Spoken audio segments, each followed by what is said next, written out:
오늘 시편 139편을 중심으로 생명 존중, 생명 사랑, 더 은밀하게 말하면 우리의 생명이 얼마나 존귀한 존재인지, 나라는 존재가 얼마나 가치 있는 존재인지를 함께 생각해보는 시간이었으면 합니다. 1968년 북한 특수부대 1, 2, 4군 부대 소속 31명의 특공대원들이 청와대를 습격하기 위해서 서울에 있는 세금정까지 내려왔습니다.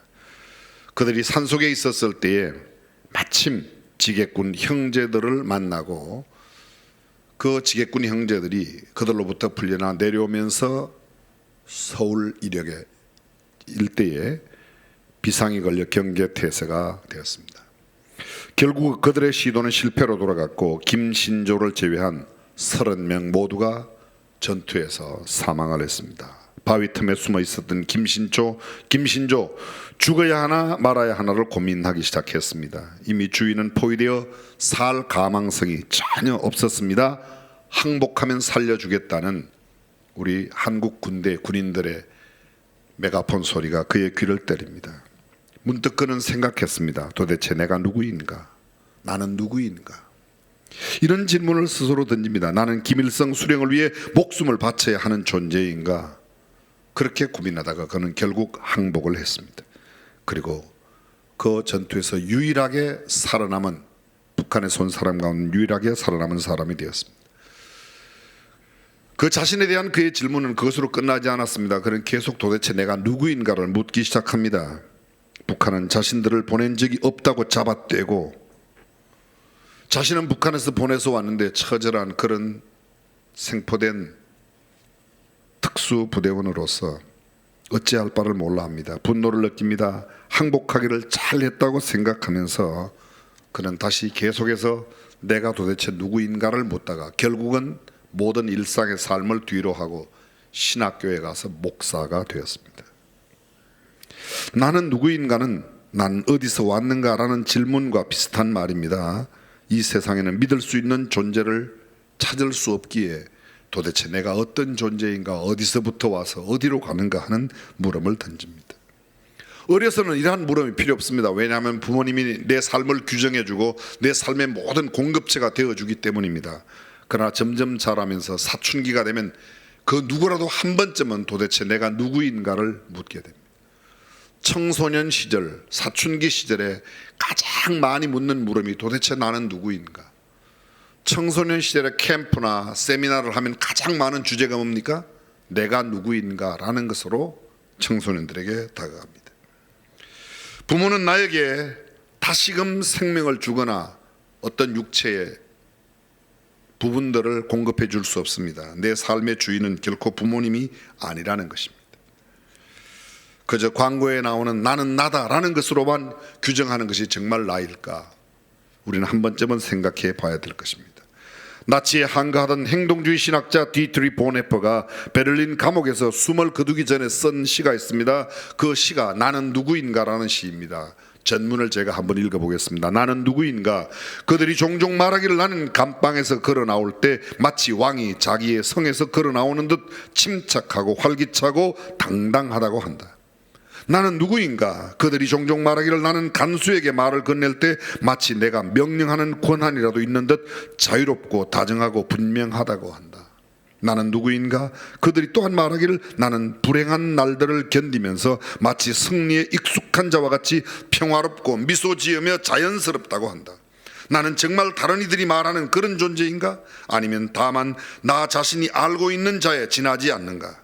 새장에 갇힌 새처럼 불안하게 뭔가를 갈망하다 병이 들고 손들이 나의 목을 조르고 있는 듯 숨가쁘게 몸부림치고 빛깔과 꽃들과 새소리를 갈구하며 부드러운 말과 인간적인 친근함을 그리워하고 사소한 모욕에도 분노로 치를 떠는, 그리고 위대한 사건들을 간절히 고대하고 저 멀리 있는 친구들을 그리워하다 힘없이 슬퍼하고 기도하고 생각하고 글 쓰는 일에 지치고 텅 빈 무기력하게 그 모든 것과 이별할 채비를 갖춘 그런 존재, 나는 누구인가? 이것인가 저것인가? 오늘은 이런 인간이고 내일은 다른 인간인가? 아니면 동시에 둘 다인가? 타인 앞에서는 위선자이고 자기 자신 앞에서는 경멸할 수밖에 없는 가련한 약자인가? 나는 누구인가? 이 고독한 물음이 나를 비웃는다. 하지만 내가 누구이든 하나님은 안다. 내가 그의 것임을. 그렇습니다. 내가 누구인가를 안다는 것은 결코 쉬운 일이 아닙니다. 행동주의 신학자도 철학자도 많이 공부한 사람도 어떤 사람도 나의 정체성을 정확하게 이해하고 살아가는 사람이 그리 많지 않습니다. 그런데 이 중요한 물음을 묻기는 하여도 정답을 갖고 살아가는 사람이 많지 않습니다. 나는 누구인가를 묻기 위해서 육하 원칙을 적용하여 내가 도대체 누구인가, 나는 무엇을 하는 사람인가, 어디서 왔는가, 왜 사는가. 육하 원칙의 진원지가 어딘지 제가 생각해 보았습니다. 아니, 인터넷을 조사해 보았더니 19세기 말년부터 활동해 오던 리디어드 키플링이라고 하는 사람이 이 말을 시로 썼습니다. 육하 원칙의 그 시에서부터 이 육하 원칙이 오게 된 겁니다. 그는 1907년 41살의 나이에 최연소 나이로 노벨 문학상을 수상했습니다. 지금까지 그의 나이를 갈아치운 젊은 사람으로 노벨상 문학상을 받은 사람이 없습니다.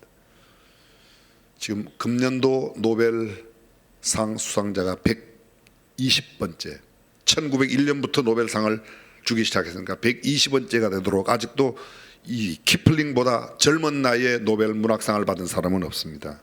그는 시에서 이렇게 적고 있습니다. 영어이지만 그대로 한번 읽어보겠습니다. I keep 6 honest serving men. 나는 아주 현명한 6명의 부하를 가지고 있다. Their names are what and why and when and how and where and who.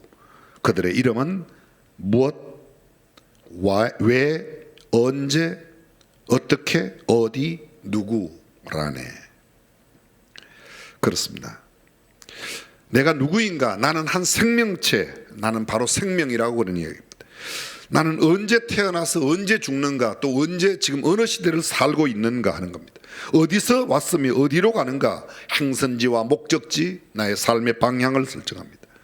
내가 사는 동안에 무엇을 해야 하는지, 무엇을 위해 살아야 하는지, 무엇을 위해 살고 있는지, 삶의 목적이 이곳에 담겨 있습니다. 어떻게 사는 것이 올바라 사는 것인지, 삶의 방법, 어떻게 살다가 갈 것인지 하는 인간의 삶의 방법의 문제가 이곳에 있습니다. 왜 살아야 하는지, 왜 사는지. 이 6가지 물음에 대한 답만 명확하게 답할 수 있다면 오늘의 대명제 나는 누가인가를 좀 더 깊이 알고 살 수 있을 텐데, 우리는 문제를 던지긴 하고 어떻게 하면 풀 수 있는가도 아는데 거기에 대한 정확한 답을 갖고 있지 않다는 데 문제가 있습니다. 9년 전 56세를 일기로 세상을 떠난 스티브 잡스, 소위 애플을 만들고 애플의 CEO로 있었던 그가 마지막 죽기 전에 남긴 여러 개의 글들 가운데 그의 어록에 남긴 글이 있습니다. 어느 누구도 죽음을 원하지 않는다. 심지어 천국에 가기를 원하는 사람도 그곳에 죽어서 가는 걸 원하지 않는다. 그러나 죽음이란 모든 사람의 공통적인 종착지다. 어느 누구도 피할 수 없으며 반드시 그렇게 되어야 한다. 죽음은 우리의 삶에서 유일한 최고의 발명품일 수 있기 때문이다. 죽음은 인생을 변화시키는 직접적인 원인이다. 나는 누구인가라는 명제를 시원하게 풀 수 있는 존재는 그리 많지 않습니다. 나의 외모는 거울 앞에 가면 볼 수 있지만 거울 앞에 보이는 나의 외모가 나의 전부가 아닙니다. 내 이름은 김아무개, 이아무개, 박아무개, 고명진 그렇게 말해 사람들이 나를 부를 때 돌려보고 또 내가 그들과 대화하지만 내 이름이 나를 전부 말해주는 것도 아닙니다. 나보다 키가 큰 사람에 비하면 나는 작은 사람이요, 나보다 작은 사람에 비하면 나는 키 큰 사람입니다. 나보다 부한 사람에 비하면 나는 가난한 사람이요, 나보다 가난한 사람에 비하면 나는 얼마든지 부자입니다. 많이 아는 유명한 지식인에 비하면 나는 무지한 사람이고, 무지한 사람에 비하면 나는 상당히 지식을 가지고 있는 사람입니다. 뚱뚱한 사람 앞에 서면 홀쭉해지고, 홀쭉한 사람 앞에 서면 나는 뚱뚱한 사람으로 보입니다. 겸손한 사람 앞에 서면 나는 한없이 교만하고, 한없이 교만한 사람 앞에 서면 나도 꽤나 겸손한 사람처럼 보입니다. 게으름 사람, 부지런한 사람, 사람 앞에 설 때마다 나의 정체성이 자꾸 바뀝니다. 매우 온유한 사람 앞에 가면 나는 온유하지 못한 사람처럼, 매우 충성스러운 사람 앞에 가면 나는 전혀 충성스럽지 못한 사람처럼, 그런 남을 몹시 미워하는 사람 앞에 가면 나는 굉장히 사랑이 많은 사람처럼 비춰지기도 합니다. 성실한 사람 앞에 가면 나는 매우 게으르고 나태한 사람처럼, 그러나 게으르고 나태한 사람 앞에 가면 나는 매우 성실하고 아주 근면하고 부지런한 사람처럼 나타납니다. 윤리 도덕에 관한 아주 무딘 감정을 가지고 있는 사람 앞에 가면 나는 굉장히 윤리적인 사람 같지만, 나보다 훨씬 더 윤리와 도덕성이 탁월한 사람 앞에 가면 나는 굉장히 불륜한 사람이고 부도덕한 사람처럼 나타나게 마련입니다. 아주 정직한 사람 앞에 가면 나는 거짓말하는 사람처럼, 그러나 거짓말을 밥 먹듯 하는 사람 앞에 가면 나는 매우 정직한 사람처럼 보이기도 합니다. 눈물이 많은 정서적인 사람 앞에 비하면 나는 매우 아주 메마른 정서를 가진 사람처럼 보이지만, 반대로 메마른 정서를 가진 삭막한 인생을 살아가는 사람 앞에 가면 나는 매우 감정적이고 정서가 깊은 사람처럼 나타납니다. 그렇습니다. 도대체 나는 누구입니까? 비교와 대조로서는 결단코 자신의 정체성을 정확하게 알 수 없습니다. 왜냐하면 비교하는 상대에 따라서 내 모습이 달라지기 때문입니다. 도대체 나라는 존재는 어떤 존재인가? 정말로 알 수 없는 정체불명의 아무짝에도 쓸모없는 그런 존재로 있다가 내가 떠난다면 내 삶이란 도대체 무엇인가? 진정한 자, 참된 자, 내 모습 그대로의 나란 도대체 어떤 모습인가? 알 수 없는 나가 나 전부가 아닙니다. 절대로 나가 아닙니다.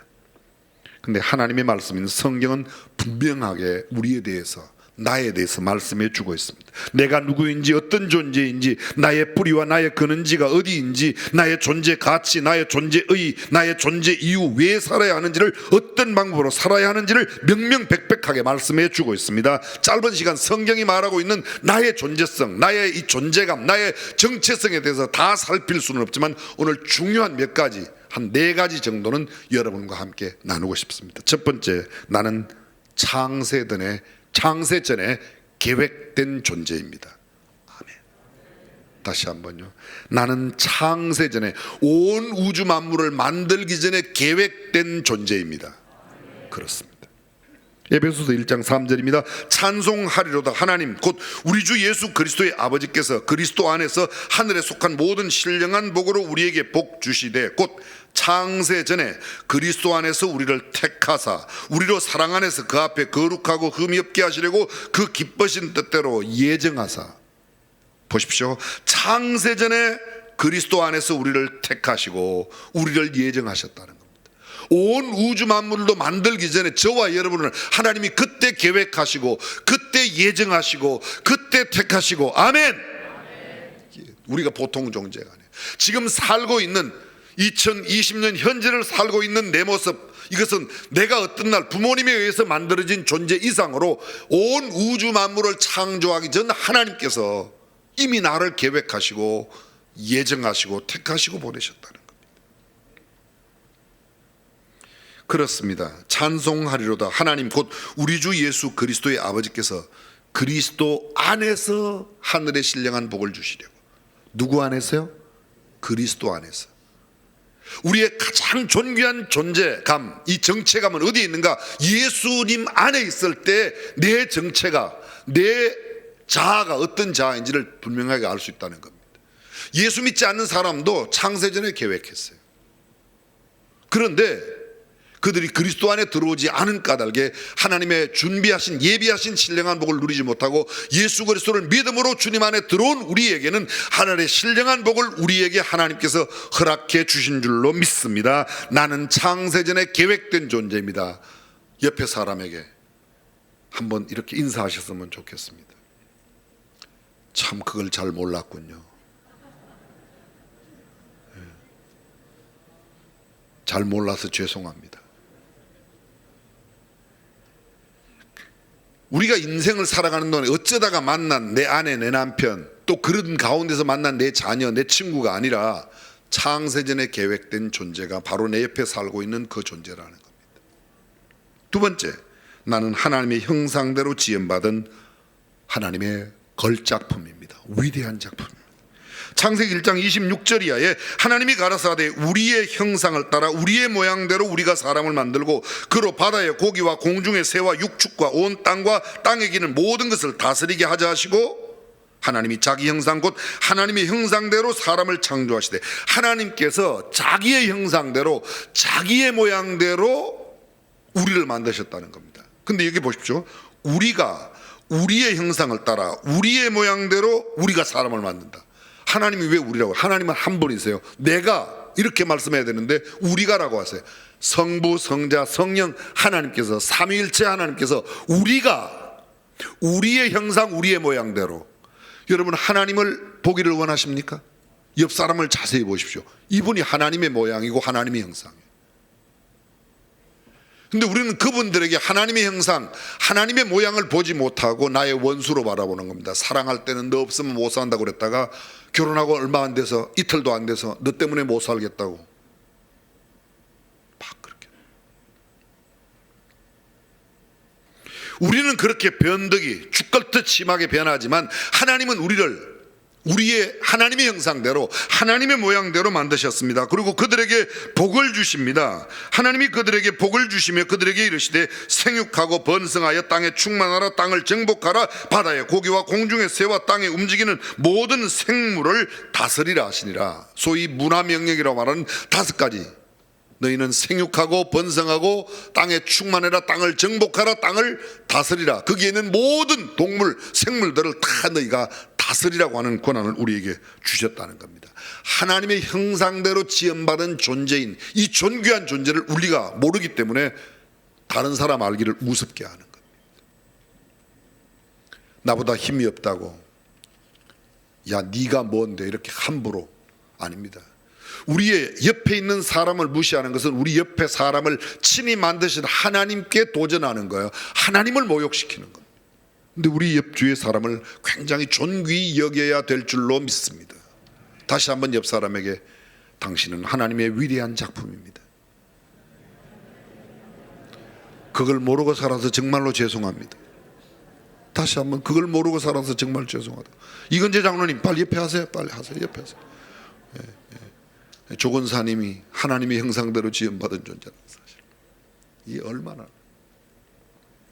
우리가 그렇게 생각하지 않기 때문에 옆 사람을 무시하고 입에 담아서는 안 되는 육두문자를 써서 욕을 하고 비웃고 조롱하고 그렇습니다. 오늘 본문을 보십시오. 시편 139편 13절 주께서 내 장부를 지으시며 나의 모태에서 나를 조직하셨나이다. 내가 주께 감사하며 나를 지으심이 신묘막측하심이라. 주의 행사가 기이함을 내 영혼이 잘 아나이다. 내가 은밀한 데서 지음을 받고 땅의 깊은 곳에서 기이하게 지음을 받은 때에 나의 형체가 주의 앞에 숨기지 못하였나이다. 내 형질이 이루기 전에 주의 눈이 보셨으며 나를 위하여 정한 날이 하나도 되기 전에 주의 책에 다 기록되었나이다. 주께서 내 장부를 지으시고 나의 모태에서 우리 엄마 뱃속에 있을 때 나를 조직하셨다. 하나님이 나를 지으셨다는 겁니다. 인간은 아빠 엄마의 섹스의 산물이 아닙니다. 쾌락의 산물이 아닙니다. 창세전에 나를 계획하시고 나를 보내셨습니다. 믿으시면 아멘. 생명의 주인이 하나님이십니다. 하나님의 섬세한 손길로 만들었습니다. 하나님이 만드셨기에 하나님의 작품입니다. 제가 만든 작품을 제 작품이라고 그래요.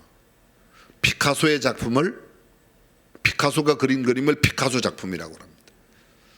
근데요, 피카소가 그린 그림하고 하나님이 만든 하나님 작품하고 누가 더 위대한 작가예요?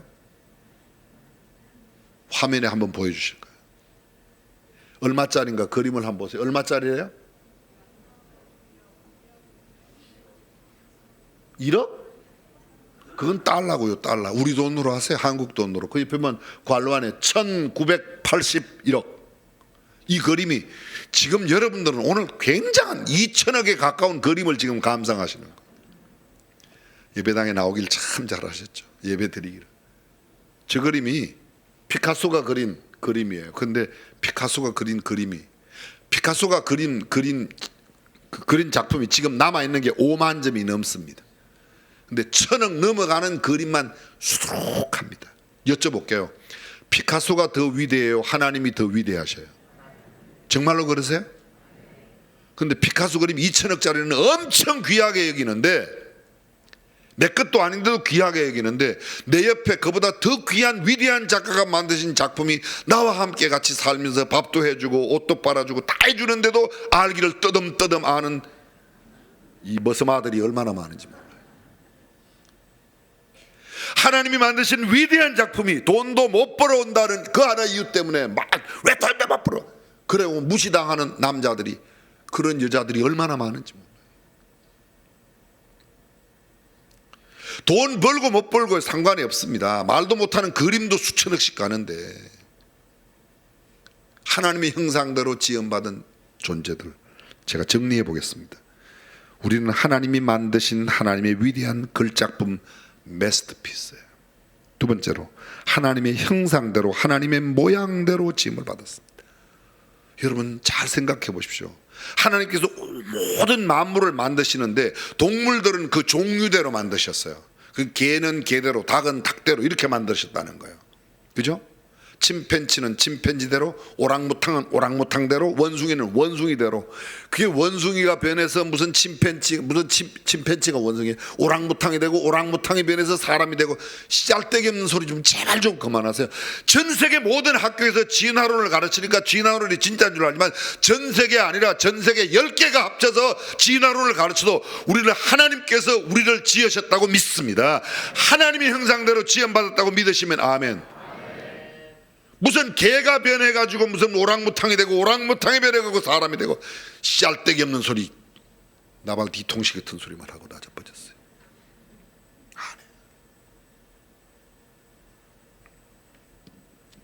절대로 아닙니다. 하나님의 형상대로 지음받은 존재는 유일하게 사람뿐인 줄로 믿습니다. 세 번째, 하나님은 신묘막측하게 만드셨습니다. 신기하고 묘하게. 생각해 보세요. 저는 하나님께서 주신 상상력을 동원해서 가끔 이런 생각을 해요. 세금이 안 붙으니까 그냥 생각을 마음대로 했어요. 눈이 만약에 발바닥에 붙었다고 생각해 보십시오.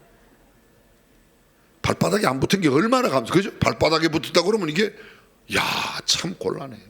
겨울에 어떻게 하죠? 가끔 이런 생각해 봤어요. 공부할 때 눈이 요 손가락 끝에 붙었으면 얼마나 좋겠어요. 그죠? 시험 칠 때 이렇게 보면 다 큰닝 잘할 수 있어요. 어떤 신학자의 말처럼 하나님이 눈을 이 머리 위에 둔 것은 하늘을 바라보고 살라고 두셨다. 일일이 설명하지 못하는 이 하나님께서 사람을 지으심이 신묘막측하다는 겁니다. 네 번째로 하나님의 철두철미한 계획과 섭리 속에 창조되었다는 겁니다. 인간은 쾌락의 산물, 섹스의 산물이 아니라 하나님의 섭리와 경륜, 하나님의 계획 속에 만들어졌다는 겁니다. 오늘 성경 본문에 우리의 날이 하나도 정하기 전에, 우리의 날이 시작도, 다시 말하면 좀 생물학적으로 표현하면 정자와 난자가 만나 생명체가 되는 그 이후의 날 하나도 정하여지기 전에 이미 우리의 모든 것이 다 주의 책에 기록이 되어 있다고 말합니다. 하나님께서 그들에게 복을 주셨습니다. 창세기 1장 22절에도 보게 되면 동물들을 만드시고 그들에게 복을 주셨다. 근데 사람에게 주신 복, 이건 동물에게 준 복하고는 전혀 다르죠. 왜? 우리에게 주신 복은 그들을 모두 정복하고 다스리고 할 수 있는 모든 권한을 우리에게 주셨다는 겁니다. 만물 위에 만물을 다스리는 권세를 주신 그런 존재로 우리를 만들었습니다. 우리 옆에 있는 모든 인간들이, 사람들이 그런 존재임을 알고 존귀하게 여겨야 될 줄로 믿습니다. 에베소서 2장 10절입니다. 우리는 그의 만드신 바, 우리는 하나님의 만드신 작품입니다. 그리스도 예수 안에서 선한 일을 위하여 지으심을 받은 자리. 무엇을 위해서요? 선한 일을 위해서.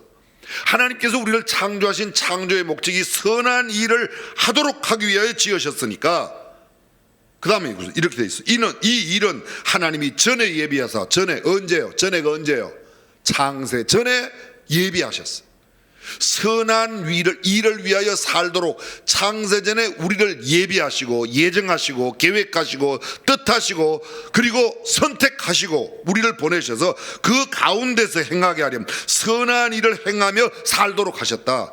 그래서 하나님께서 우리를 이 땅에 보내신 그 목적에 합당한 삶은 선한 일을 행하며 살아야 될 줄로 믿습니다. 선한 일이 뭐냐? 성경에 선하다는 말이 두 가지 뜻이에요. 하나는 하나님과 관계된 일, 하나님 한 분 외에는 선한 분이 없다. 하나님과 관계된 일을 하는 사람이 선한 일을 하는 거예요.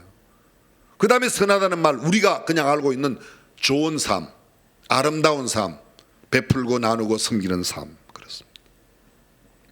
자, 두 가지 있습니다. 첫 번째, 나는 창세전에 계획된 존재다. 두 번째, 나는 하나님의 형상대로 지음받은 존재라는 겁니다. 세 번째, 나는 하나님이 감찰하시고 아시고 인도하시고 보호하시는 존재라는 겁니다. 하나님이 보호하시고 지키시는 존재가 나라는 겁니다. 자, 시편 139편 1절로 가겠습니다. 여호와여, 주께서 나를 감찰하시고 아셨나이다.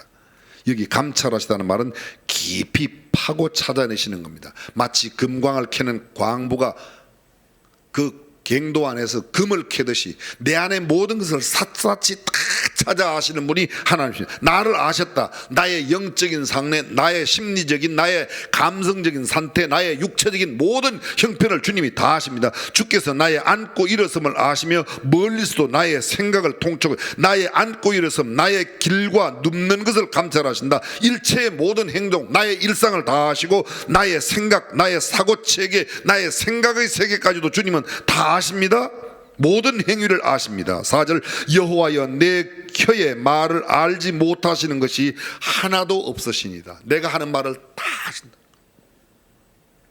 내가 어떤 말을, 좋은 말, 순한 말, 선한 말, 영적인 말, 긍정적이고 능동적이고 적극적이고 격려하고 위로하는 말도 보시고, 내가 욕하고 비웃고 조롱하고 헐뜯는 이런 말도 하나님은 다 아신다는 겁니다. 따라서 우리의 입에 우리의 선한 말을 담아야 하고, 착한 말, 고운 말, 아름다운 말, 용기를 북돋아주고 생명을 전하는 말, 영적인 말, 신령한 말을 해야 될 줄로 믿습니다. 왜? 하나님께서 우리를 그렇게 지으셨기 때문에. 5절입니다. 주께서 나의 전후를 두르시며, 이 전후를 두른다는 말은 나의 과거도 나의 현재도 미래도 주님이 다 두르고 내게 안수하셨다. 이 말은 안수라는 말이 지금 우리가 이렇게 머리 묶고 안수하는 게 아니고요, 모든 것이 주님의 손 안에 있다는 겁니다. 주님께서 다 우리의 모든 삶을 주님의 손 안에 넣어두셨다는 겁니다. 6절, 이 지식이 너무 귀해. 이 지식이 무슨 지식이요? 하나님께서 우리를 알고 계시는 지식이 너무 기이하다. 신기할 기, 이상할 기, 너무 신기하고 이상하고 너무 높아서 내가 능히 미치지 못하나이다. 한마디로 말하면 하나님은 우리의 모든 것을 아시는 분입니다. 계속해서 7절을 보실까요? 139편 7절, 내가 주의 신을 떠나 어디로 가며 주의 앞에서 어디로 피하리이까? 내가 하늘에 올라갈지라도 거기 계시며 음부에 내 자리를 펼지라도 거기 계시니이다. 내가 새벽 날개를 치며 바다 끝에 가서 거기 거할지라도 곧 거기서도 주의 손이 나를 인도하시며 주의 오른손이 나를 붙드시리이다. 내가 어디에 가도 주님이 계셔요. 어디에 가도. 하늘 끝에 갈지라도 바다 끝에 갈지라도, 성경 말합니다. 새벽 날개를 치며, 이 새벽 날개를 친다는 말이 새벽의 끝은 동력이 틀 때입니다. 동력이 밝아올 때 그 동력의 빛이 쫙 순간에 비쳐 온 세상을 밝히듯이 하나님께서 우리에 대하여 우리가 어디에 있든지, 하늘 끝에 바다 끝에 어디에 가도, 음부에 내려가도 어디에 가도 주님이 나를 다 살피고 계십니다. 주의 손이 나를 인도하시며 주의 오른손이 나를 붙드시리이다. 나를 지키시고 보호하십니다. 11절, 내가 혹시 말하기를 흑암이 정녕 나를 덮고 나를 두른 빛이 밤이 되리라 할지라도 주에게서는 흑암이 숨기지 못하며 밤이 낮과 같이 빛이 나니 주에게는 흑암과 빛이 일반이니이다. 어디에 피할 곳이 없다는 겁니다. 북한에 다녀오신 어떤 목사님께서 하시는 말씀을 들었습니다. 이 목사님 여러분이 북한에 가셨는데요, 이제 저녁이 되어서 평양에 있는 호텔에 들어갔는데, 호텔에 들어가면서 옆에 있는 목사님이, 호텔에는 다 도청 장치가 되어 있어 갖고 말을 다 듣는다니까 우리 들어가서 절대 말 조심합시다. 옆에 있던 목사님이, 그 정도가 아니고 몰래 카메라가 있어 갖고 싹 다 찍는데 행동도 조심해. 그 다음날 나왔는데 어떤 사람이 옷 벗는 거 볼까 봐 옷 다 입고 주무셨다고 그러더라고요. 누가 나를 지켜본다, 누가 내 말을 다 듣는다고 할 때 우리의 말과 행동이 완전히 달라집니다. 근데 지금 사람들은 다, 나를 낳은 부모님도 내 말을 다 모르고 내가 하는 행동을 다 보지 못하지만, 하나님은 언제나 불꽃 같은 눈동자로 우리가 어디에 있든지, 우리가 무슨 말을 하든지 우리의 모든 형편을 다 살피고 다 알고 계신다고 믿으시면 아멘. 여기서는 다 아멘 했는데 우리가 평소 말할 때는 그걸 딱 새까맣게 잊고 말하잖아요. 그래갖고 마구 말하셨습니다. 욕도 잘하고, 그죠? 전혀 욕 안 하는 사람처럼 계시지만 저도 다 알아요. 저도 다 알아요. 못 봤을 뿐이지 다 아실 거예요. 저도 얼마나 잘하는지 몰라요. 아주 창의적인 욕들을 해요. 창의적인. 하나님 보고 계십니다. CCTV, 블랙박스, 몰래카메라, 뭐 이것들이 지금 우리가 한번 아침에 집 밖에 나오면요, 하루 동안에 내 행동과 내 말까지 다 녹음되고 녹화되는 장치가 지금 얼마나 많은지 몰라요. 여러분들이 지금 예배당에 이렇게 들어오셨는데, 예배당에 우리 교회도요 굉장히 많아요. CCTV가. 아세요? 가끔 어떤 분이 주차장에서 옆에 차를 탁 부딪혔는데 좀 그냥 가세요. 그냥. 그래서 얼른 CCTV를 돌려보면 차량 번호가 나와요. 제가 어떤 집사님 차라고 말을 못하지요. 혹시 내가 아닌가? 자수하시기 바랍니다. 내 앞에 지나가는 수많은 차들의 블랙박스에 내가 다 찍혀요. 다 찍혀요. 근데 그 블랙박스보다 훨씬 더 은밀하게, 더 세밀하게, 더 조밀하게, 더 세세하게 우리 주님은 우리를 보고 계신다고 믿으시면 아멘. 그렇습니다. 이 일을 가만히 생각해 보십시오. 하나님이 어디에나 계시고 우리의 모든 것을 아신다는 것이 범죄하는 사람들에게는 정말 두려움과 공포예요. 하나님이 다 보고 계시네. 반면에 하나님을 의지하고 하나님의 말씀대로 살려고 하는 사람에게는 하나님은 어디에나 내가 가도 하나님은 나와 함께 하시고 나를 도와주시고 나를 지켜주시고 보호하시고, 할렐루야. 이게 얼마나 차이가 있는지 모릅니다. 제 개인적인 이야기를 드려서 죄송합니다. 제가 아마 국민학교 2학년, 초등학교 2학년 때로 기억하는데요, 교회 갔는데 교회 화단에 수국이 딱 한 송이가 이렇게 폈어요. 근데 그걸 딱 꺾었어요. 제가요. 참 수국 꺾은 죄도 용서받을 수 있는지 모르겠어요. 꺾었어요. 그 순간에 교회 사찰 주시는 황 집사님이, 권영진, 고집사 집사 아들이, 우리 아버지가 주일학교 부장이셨어요. 근데 주일학교 부장 아들이 꼭 꺾었다고, 너네 아버지한테 다 일러줄 거야. 저는요 그날 황 집사님한테 하여간 버지기 욕 얻어먹고 야단 맞고, 그거보다 더 무서운 건 이제 우리 아버지가 저를 어떻게 하실까. 그날부터 간이, 그 시간부터 간이 콩알 만해졌어요. 근데 그날이 지나가도 그 다음날이 지나가도 황 집사님이 분명히 우리 아버지한테 이야기를 했는데 우리 아버지가 아무 말도 안 하시는 거예요. 꽤 몇 년 지나갔어요. 제가 우리 아버지한테 여쭤봤어요. 아버지 그때 왜 그 꼭 꺾었을 때 왜 저한테 나무라지 않았을까? 야, 내가 너 다 알잖아. 너는 길 가다가 연탄재 있으면 발로 차고 가고 꽃 있으면 꺾고 가고, 내가 너 다 아는데 뭘 그거 하고 그래. 야, 역시 우리 아버지가 다르시더라. 여러분 좀 알아주시길 바래요. 우리 아버지가 그런 분이에요. 제가 그분의 아들이에요. 왜요? 그렇게 기분이 찜찜하세요? 제가 그런 분 아들이라서. 여러분, 하나님은 우리 아버지보다 100배, 1000배, 아니 수억만 배 더 자비하시고 더 우리를 인도하시고 지키시고 보호하시고 함께하여 주시는 분인 줄로 믿습니다. 그렇습니다. 이것이 하나님. 우리가 순례자의 노래를 할 때, 저 망망한 바다 위에 이 몸이 상할지라도, 빈들이나 사막에서 이 몸이 고날지라도, 오 주 예수 날 사랑하사 날 지켜주시니, 주님은 우리를 지키시고 보호하시는 분입니다. 오늘 시편 기자가 노래하고 있는 게 뭐예요? 하나님은 나를 지키십니다. 나를 보호하십니다. 나를 인도하십니다. 아멘. 제가 또 아멘을 크게 하면 따라서, 죽음의 수용소 아우슈비츠에 있어도 하나님이 나와 함께 하신다고 믿는 사람은 거기에서 소망을 갖고 살아갑니다. 그러나 하나님이 나와 함께 함을 알지 못하는 사람들은 얼마나 두려워하는지 모릅니다. 저는 이 말씀과 관련해서 한 말씀만 더 드리겠습니다. 지난 10월 7일, 이제 한 2달 되어가죠. 낙태법 개정안이 국회에서 논의되기 시작했습니다. 그 개정안 낙태법이 참 우리를 슬프게 만듭니다. 임신 14주까지는 임신 여성의 의사만으로 임신 중단이 가능하다. 두 번째, 임신 15주에서 24주까지는 강간에 의한 임신, 임산부의 건강 위험 등 현행 모자보건법이 규정한 조건과 더불어 사회적 경제적 사유가 있는 경우에 조건부 임신 중지가 허용된다는 것. 세 번째, 사회적 경제적 사유로 임신 중단을 원할 경우 모자보건법에서 정한 상담과 24시간의 숙려기간을 거쳐, 그게 24시간만 거치면 또 낙태할 수 있다는 겁니다. 네 번째, 여성의 자기결정권을 침해한다는 비판이 있었던 모자보건법상의 배우자의 동의, 이 임신 중에 있는 아이를 임신케 한 남편의 동의가 필요한데 낙태를 할 경우에는 이제는 그것도 필요 없어졌습니다. 다섯 번째, 자연유산 유도제 사용도 허용한다. 자연적으로 유산시키는, 이게 지금 법안에 올라와 있습니다. 이 통과되면 이렇게 한다는 거예요.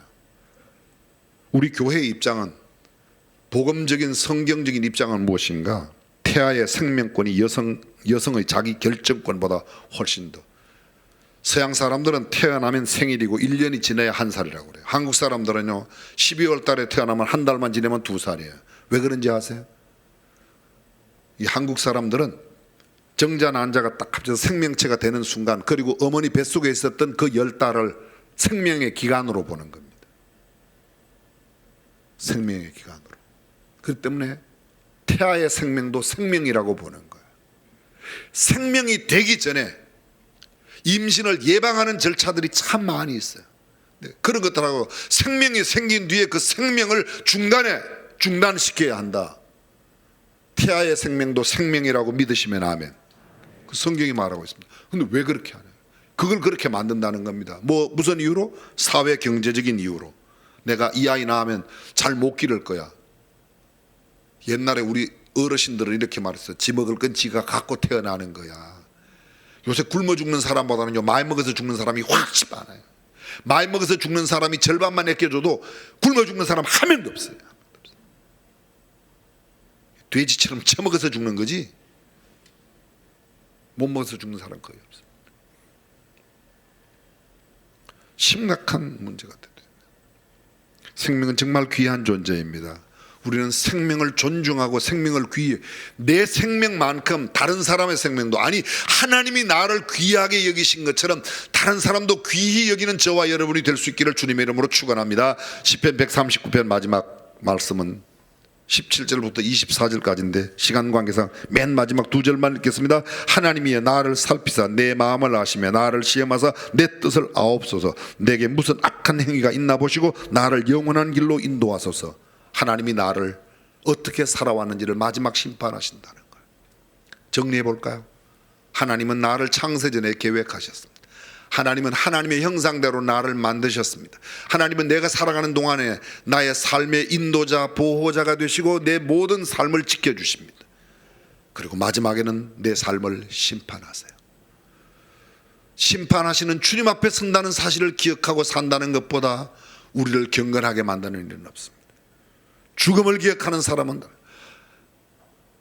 알파보다 오메가의 순간, 죽음의 순간을 기억하고 사는 것보다 더 중요한 건 없습니다. 오늘 저와 여러분들이 하나님의 말씀 앞에 내가 얼마나 존귀한 존재인지를 알고 내 주변에 있는 사람들도 동일한 귀한 존재로 알아 아름답고 근사한 삶 살아가시기를 주님의 이름으로 축원합니다. 기도하겠습니다. 전능하신 우리 하나님, 우리가 얼마나 존귀한 존재인지를 말씀을 통해서 깨닫습니다. 머리로만 끄덕이지 않고 삶에 적용하여 나의 생명도 타인의 생명도 동일하게 귀하게 여기고, 아니 하나님께서 보시는 그런 눈으로 바라보며 살아가는 성도가 되게 하여 주옵소서. 우리 주님 예수님의 이름으로 기도합니다. 아멘.